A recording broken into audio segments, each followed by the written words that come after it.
Hey guys, this is Malinki. Welcome back to my channel Voice of Malinki. Today we will talk about AFLP PCR. And if you are new in my channel, please subscribe my channel. And if you like my video, please do like, comment and share my video. So let's talk about AFLP PCR. AFLP is amplified fragment length polymorphism and PCR. So basically AFLP is a molecular marker or unique fingerprint. This technique is used to assess genetic variation or polymorphism within a species. That means this technique is used to assess genetic variation between two individuals or more. AFLP is a PCR-based technique that uses amplification of restriction enzyme digested DNA fragments from different individuals to determine the polymorphism of their genome. So in the incoming picture, what we can see here that in this example, the locus X has two different alleles, capital A and small a. So capital A and small a are two different alleles that are present in the locus X. Now this is individual 1 and this is individual 2. So genotype of individual 1 is capital A, whereas genotype of individual 2 is capital A, small a. So variation or polymorphism does exist in locus X. So here what we can see that in individual 1, he has two same allele, that is capital A. Individual 2 has one capital A allele and one small a allele. And in small a allele, it has a mutation here, that green one. That is an insertion. An insertion has occurred in this allele. So it is the mutation and it is different allele small a. To determine that polymorphism, we will perform AFLP PCR. Because we have seen that the polymorphism is existing here because capital A and small a alleles are here different. Now to determine that polymorphism experimentally, we will perform AFLP PCR. Steps of AFLP PCR. First is DNA extraction. So genomic DNA are extracted from target sample. So here genomic DNA is extracted from individual 1 and here genomic DNA is extracted from individual 2. Next step is restriction digestion. Restriction digestion of the genomic DNA are performed by using two different restriction enzymes. So here the examples we are taking EcoR1 and MSC1. Next step is ligation of adaptose.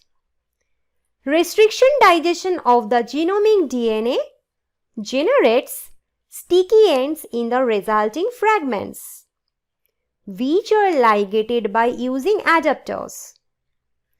So we will see the schematic here. So here we can see this is individual 1 and this is individual 2. So the individual 1 has genotype capital A and individual 2 has genotype capital A small a. Now here in this individual 1, both alleles are capital A. So here I am showing only one capital A allele. So this is the double-stranded DNA in one chromosome that contains capital A allele. And this is the locus X. Here one EcoAD1 site is present. Here one MSC1 site is present. And in this individual 2, he has genotype capital A small a.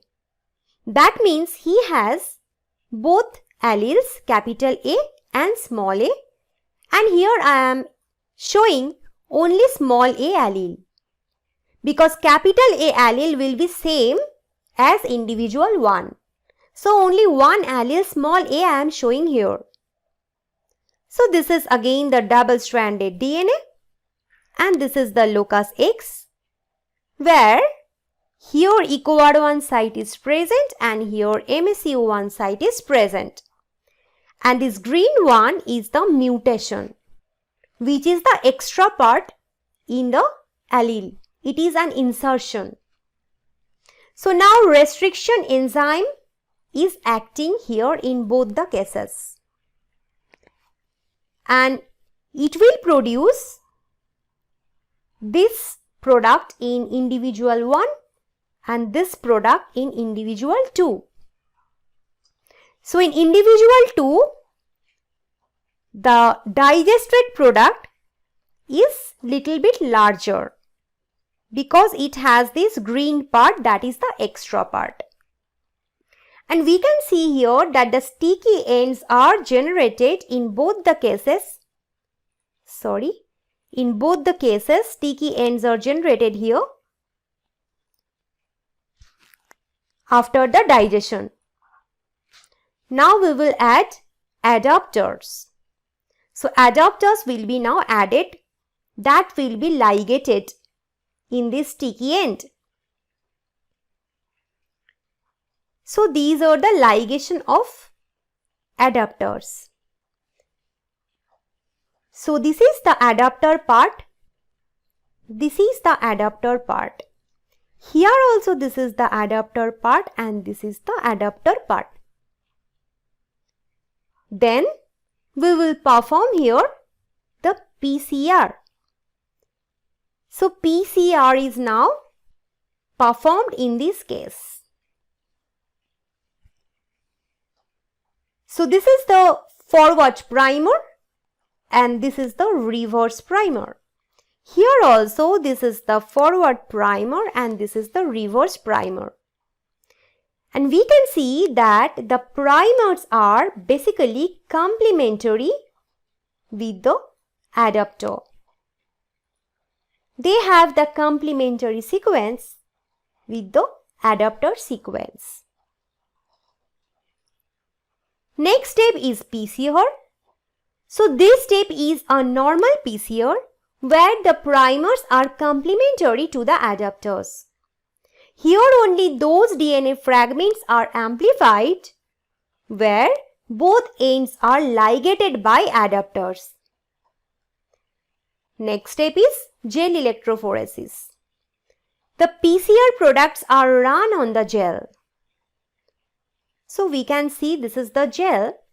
This is the individual 1, this is individual 2. Now the result interpretation is most important in this case.